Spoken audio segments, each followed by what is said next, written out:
पेशावर की मस्जिद में खुदकुश हमला, इमाम समेत 40 लोगों के जाँ बहक होने की तस्दीक। कई पुलिस एहलकार भी धमाके में हुए हलाक। 100 से ज्यादा लोग हैं जख्मी। कई की हालत बताई जा रही है नाजुक। मरने वालों की तादाद में हो सकता है इजाफा। धमाके से मस्जिद के एक हिस्से को पहुंचा खासा नुकसान।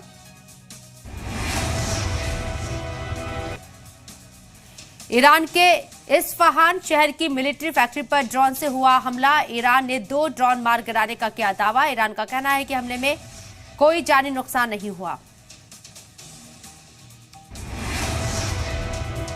ईरान के फौजी तंसीबात पर हमले की क्रेमलिन ने की मजम्मत। तर्जुमान दमित्री पेस्कोव ने कहा है कि सूरत हाल का जायजा लेने के बाद ही ये वाजे होगा इस्फहान वाक़े मिलिट्री वाक़े फैक्ट्री पर किसने हमला किया है। हमले के बाद एक अमेरिकी ऑफिशियल ने कहा था कि हमले के पीछे इजराइल का हाथ हो सकता है।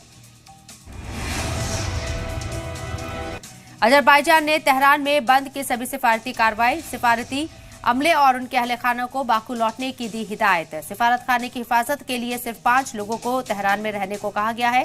3 रोज कबल सिफारत खाने पर हुए हमले के बाद सिफारती अमले को वापस लाने का किया गया फैसला। काहिरा में तेल अवीव पहुंचे अमेरिकी वजीर खारजा। वजीर आजम बिन्यामिन नेतन्याहू और महमूद अब्बास से करेंगे 2 तरफा मुलाकात।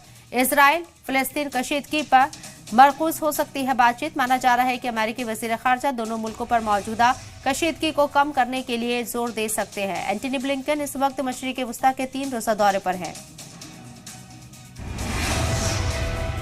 फिलिस्तीनी नौजवान की हलाकत के बाद हेरबोन में माहौल कशीदा। महकमा सेहत के मुताबिक इसराइली फोर्स ने आज सुबह 26 साल नसीम अबू फौदा के सर में मारी गोली। जनाजे में शामिल लोगों ने इसराइल के खिलाफ मुसल्लह जद्दोजहद जारी रखने का ऐलान किया। आपको बता दें कि गुज़िश्ता 30 दिनों के दौरान इसराइली फोर्स की फायरिंग में 8 बच्चे और एक खातून समेत 35 फिलिस्तीनी जाँ बहक हो चुके हैं।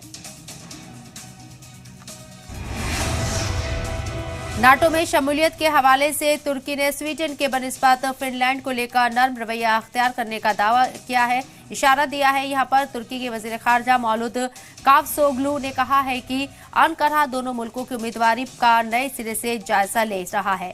उन्होंने कहा है कि ज्यादा और कम मसाइल पैदा करने वाले मुल्कों के दरमियान फर्क को वाज़े करना उसूली बात है। आपको बता दें कि गुज़िश्ता साल स्वीडन और फिनलैंड ने नाटो में शमूलियत के लिए दरख्वास्त दी थी। रूस यूक्रेन जंग से यूरोपीय मईशत को पहुंचा बड़ा नुकसान। 2022 के अख्ताम पर जर्मनी मईशत में भी गैर मुतवक्के तौर पर दर्ज की गई गिरावट। ताहम हुकूमत को उम्मीद है कि एनर्जी बहरान में कमी से मुल्क की मईशत पटरी पर लौट आएगी।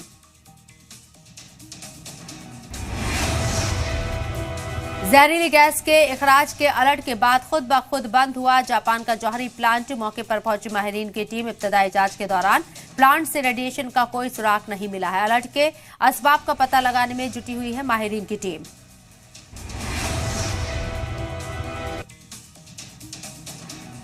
मुसलसल तीसरे साल जापान की मोटर कंपनी टोयोटा ने हासिल किया पहला मकाम। साल 2022 में भी सबसे ज्यादा फरोख्त हुई टोयोटा कार।